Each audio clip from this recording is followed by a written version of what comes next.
very good.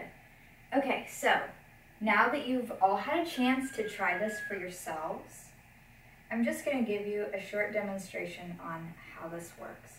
So we have the spindle. We've already gone through the different parts of it, the shaft, the whorl, and the hook.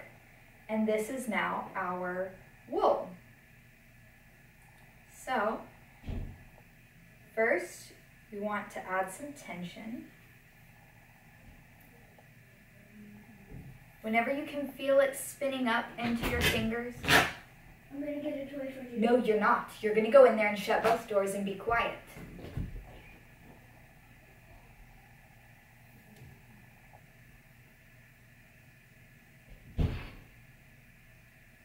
So first you want to get some tension. So we'll spin the spindle until it starts to unwind a little bit. And then we'll draft some wool out, which means we're just going to pull the fibers until we have a nice skinny little piece here. And then holding our hand back, we're going to release these fingers that are holding the tension in place. Whenever I do that, the tension is going to travel up to my next stop point, which is on this hand. So as you can see, it just spun right all the way up. Now I still have a little bit of tension left, so I'm going to scoot back a little bit more, about an inch more, and let it go. And I think I can probably do a little bit more, a little bit farther. Yeah.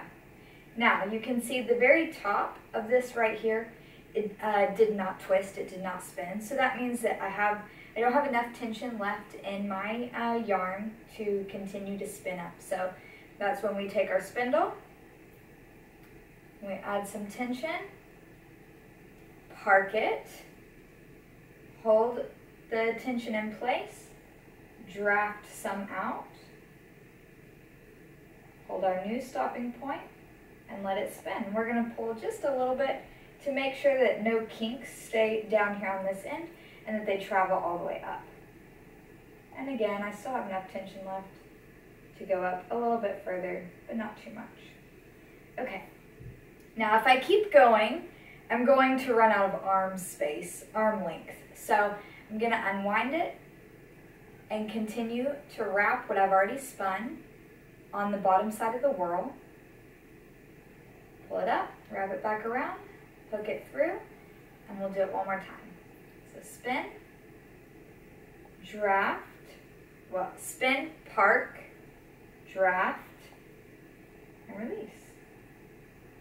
And I'll draft and release, a little bit more, draft my fibers, and release. Spin, park, draft, release. Okay? One more time. Spin, park, draft, release. And that's it. It's a time-consuming project. It's very rewarding. I love being able to, I love the meditative value of spinning wool. It's very calming to me. Any questions so far? No? It takes some getting used to. You have to find your rhythm. So I wanted to thank you all for coming and being a part of this class for hand spinning and art yarn. I know a few of you are interested in you're interested in the spinning class for yourself, right? Okay, yes. And the other two I know are interested in the class as a form of home economics kind of supplemental classes for your homeschool children. Okay. So together today we have examined some of the history of wool. We've walked through a short demonstration where you got the chance to spin raw wool into yarn, and then this yarn can later be used to create textiles and clothing and art yarn and an unlimited amount of things that your ideas and creativity could help you to use it for. So you got to experience this ancient process firsthand, and we took a little look at its evolution over the years. Today we live in a modern world that has allowed us to survive so distanced from technology, from the roots of so distanced from the roots of ancient society and traditional practices, that it's good to ensure that these techniques don't die off with the older and aging generations. For me, this is something that I want to preserve and keep alive and gift to the upcoming generations, because there's a lot of wisdom to be found in these types of practices that take time and patience and endurance and an eye for quality and ensuring that the product that you're creating means something and has some kind of value. And that's completely lost on today's mass production society. Aside from that, I have done handicrafts my whole life. My earliest experience with making handicrafts as a business was when I was about 11 or 12 years old, and my mother worked at an office. It was Valentine's Day, around that area, and I decided I wanted to make, I just learned how to crochet, and I decided that I wanted to make some crocheted bears and bunnies with dresses and overalls. So I made one for my mom, and she took me to the store. We got a cute little white coffee cup and decorated it with Valentine's Day stickers. And pretty soon she took it up to her work, and pretty soon her co-workers were asking her if I could make some for them.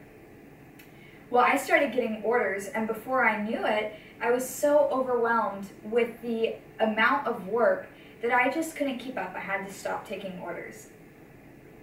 So for me, having these kind of abilities and skills helps support my family. This is something that means a lot to me, and people who support small businesses, like myself, are directly supporting moms and dads and putting food on children's tables in a very direct way. Not through a corporation, not through a trickle down. It is, hand to mouth. So I want to thank you all for allowing your creativity and your curiosity to bring you here today and participate in this wonderful ancient art form with me. If you want to learn more about this art, its history, and the sustainable practices, I encourage you to come and join our diverse class of fiber lovers and to take part in this meditative practice of spinning and dyeing yarn. And then in the class, we will turn it in to functional and decorative works of art.